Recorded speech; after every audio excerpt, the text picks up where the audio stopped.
Introducing the prairie dogs of Kansas.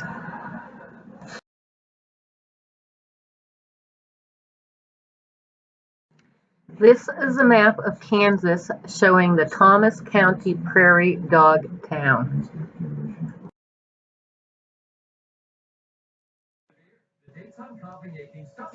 Prairie dogs live mainly at altitudes ranging from 2,000 to 10,000 feet above sea level.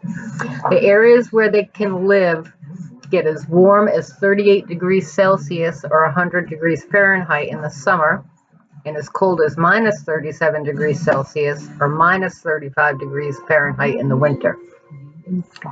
As prairie dogs live in areas prone to environmental threats, including hailstorms, blizzards, and floods, as well as drought and prairie fires, burrows provide important protection.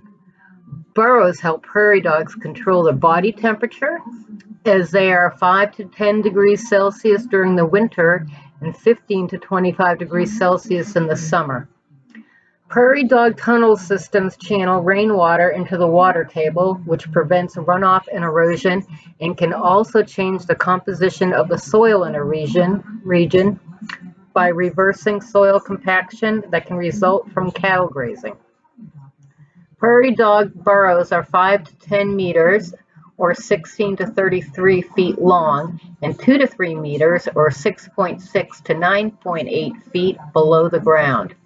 The entrance holes are generally 10 to 30 centimeters or 3.9 to 11.8 inches in diameter. Prairie dog burrows can have up to 6 entrances.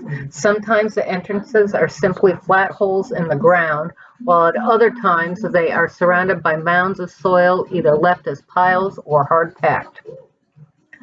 Some mounds, known as dome craters, can be as high as 20 to 30 centimeters, 7 to 9 or 11 to 8 inches high.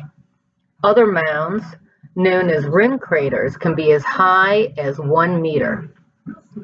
Dome craters and rim craters serve as observation posts used by the animals to watch for predators. They also protect the burrows from flooding. The holes also possibly provide ventilation as the air enters through the dome crater and leaves through the rim crater, causing a breeze through the burrow. Prairie dog burrows contain chambers to provide certain functions. They have nursery chambers for their young, chambers for night, and chambers for the winter.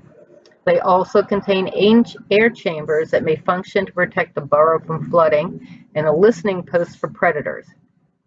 When hiding from predators, prairie dogs use less deep chambers that are usually a meter below the surface. Nursery chambers tend to be deeper, being 2 or 3 meters below the surface.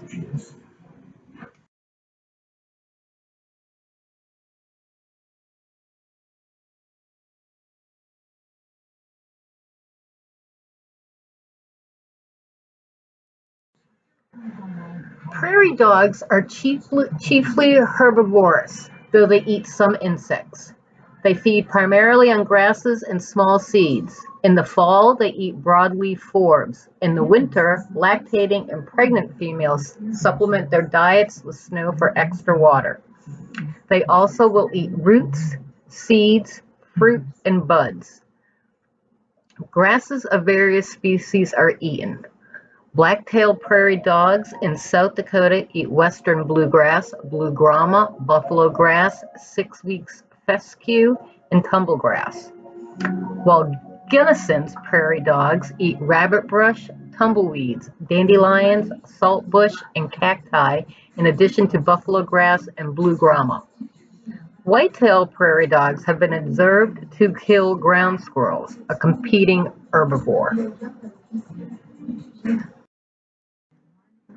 Highly social prairie dogs live in large colonies or towns, in collections of prairie dog families that can span hundreds of acres. The prairie dog family groups are the most basic units of its society. Members of a family group inhabit the same territory. Family groups of black-tailed and Mexican prairie dogs are called coateries. White clans are used to describe family groups of white-tailed. Gunnison's and Utah prairie dogs Although these two family groups are similar categories, tend to be more closely knit than clans. Members of a family group interact through oral contact or kissing and grooming one another. They do not perform these behaviors with prairie dogs from other family groups. A prairie dog town may contain 15 to 26 family groups. There may also be subgroups within a town called wards, which are separated by a physical barrier. Family groups exist within these wards. Most prairie dog family groups are made up of one adult breeding male, 2 to 3 adult females, and 1 to 2 male offspring and 1 to 2 female offspring. Females remain in their natal groups for life and are thus the source of stability in the groups. Males leave their natal groups when they mature to find another family group to defend and breed in. Some family groups contain more breeding females than one male can control, so have more than one breeding adult male in them. Among these multiple male groups, some may contain males that have friendly relationships, but the majority contain males that have largely antagonistic relationships. In the former, the males tend to be related, while in the latter, they tend not to be related. 2 to 3 groups of females may be controlled by one male. However, among these female groups, there are no friendly relations. The average prairie dog territory takes up to 0.05 to 1.1 hectares. Territories have well-established borders that coincide with physical barriers such as rocks and trees. The resident male of a territory defends it, and antagonistic behavior will occur between two males of different families to defend their territories. These interactions may happen 20 times per day and last 5 minutes. When two prairie dogs encounter each other at the edges of their territories, they will start staring, make bluff charges, flare their tails, chatter their teeth, and sniff each other's perennial scent glands. When fighting, prairie dogs will bite, kick, and ram each other. If their competitor is around their size or smaller, the females will participate in fighting. Otherwise, if a competitor is sighted, the females signal for the resident male.